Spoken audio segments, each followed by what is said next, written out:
పసివాడిలాగే చూస్తాను. ఇంకొక్కసారి వాడి ప్రాణాలకి హాని తలపెట్టాలని చూస్తే నేను మేస్త్రిని. నాకు ఇల్లు కట్టడమే కాదు, నాకు సమాధులు కట్టడం కూడా తెలుసు.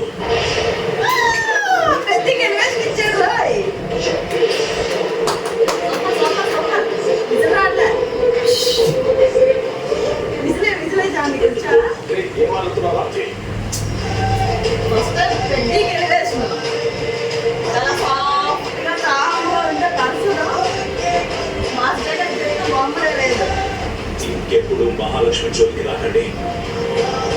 మా అమ్మని మా నుంచి వేరు చేయాలని చూడకండి.